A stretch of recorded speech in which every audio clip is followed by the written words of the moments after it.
Сәлеметсіздер ма, құрметті көпшілік, игі жақсылар, жас пен кәрі, үлкен кіші дегендей, өткен жолғы әңгіменің жалғасын жалғастырғым келіп отыр. Сол Сары би бабамыздың айтқан тағы бір тәмсіл әңгімесі. Сары бидің үлкен баласы жақсы келді. Бұхарадағы медресені бітірген сауатты адам болған екен. Ауыл балаларының тілін сындырып жүреді. Кезекті би сайлауы тұсында Сары би ауылдан билікке араласар көзі қарақты азамат таппапты. Сары бидің сынына жақсы келді толмаса да, ағайындары жақсы келдіні ұсынады. Үлкен баласы болған болу керек. Сары би оған былай деп уәж айтып, қарсы болған екен. Ортаңа орыс келді, ұлық жүрген жерде пара жүреді, үйіңнен байлық кетеді, биіңнен билік кетеді. Билік кеткен соң биіңде бел бола ма? Биліксіз ел бола ма? Беделсіз биліктен молдалылығың тыныш, балам. Ағайын, ақылшыларыңды ерте келші, сөйлесір сөзім бар дейді. Тура сөзді, қылыш мінезді сары шалға беттемей ағайындар жоламапты. Жақсы келді, бір мойынданып ата сөзін тыңдай қоймайды. Биліктің желігін бойына алған ағайын сөзіне ерген жас жігіт би сайлауына аттанбақшы болып, атасынан бата сұрайды. Менің айтқанымды істесең, ақылыңды алсаң, бұл сапарға барма депті Сары би. Сонда жақсы келді, ағайындарына берген уәдесі есіне түсіп, сабырсызданып, бәрібір баратынын білдіріп, атаның ер тұрманын жерден ала бергенде, ата сөзі оқ деген шырағым, райыңнан қайт, барма бұл сапарға. Тілімді ал, айтқанымды қылмасаң, теріс бата беремін деп ашуланды Сары би.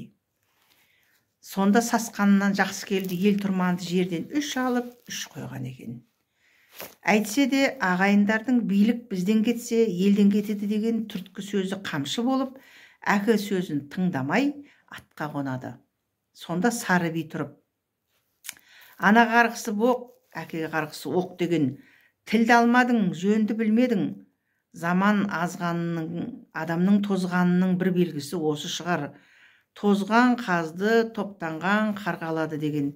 Әкеден ырық кетіпті, елден билік кетіпті.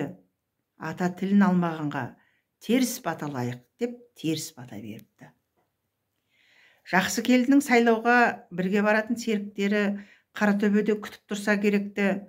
Дөм басына шыға келгенде, жақсы келдінің аты мөңкіп кетіп, басындағы сәлдесі сайға домалапты. Атты қайтарып жөнге сала бергенде ол тағы үркіп, бәлекет басып, сайтан түртіп, өзі де омақаса құлап, мойын омыртқасы үзіліп, жан тәсілім етіпті. Осындай жайсыз оқиға боларын болжаған жұлдызшы шал Сары би.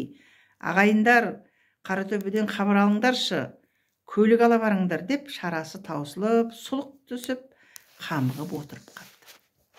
Ағайындары төбеге барса, сайда аты жайылып жүргенін, жақсы келдінің өзі беткейге жүзі құбылаға қарап дүниеден өтіп кеткенін көріпті.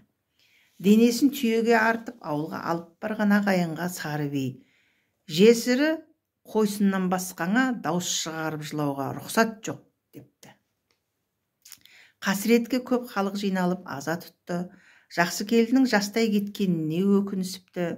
Сары бидің қаталдығы мен көріп келдігіне таңданысыпты. Жақсы келдінің сүйегін жуғандар жас жігіттің жон арқасы қарайып кеткенін сыбырлап сөз етіпті. Аттан құлағаннан емес, әке қарғысы оқ болып тигеннен, жақсы келдінің бұл жалғаннан бас кешкенін мойындасып тұрғанда, Сары би молдалардан баласының кебіндеулі денесін көруге рұқсат сұрады. Молда ишандар рұқсат бермей шариғатқа қарсы келетінін айтқанмен, би өтінішін аяқ асты ете алмай баланың бетін ашқанда, Сары би сақалын жас жауып, кебіндеулі перзентін құшақтап, өкіре жылаған екен дейді. Міне, бұл да болған оқиға болу керек. ата ананың тілін алған дұрыс көпшілік. Бекерден бекер ондай сөздер, мақалдар айтылмаса керек. Қабыл алыңыздар. Түйінді, ойлы әңгіме екен.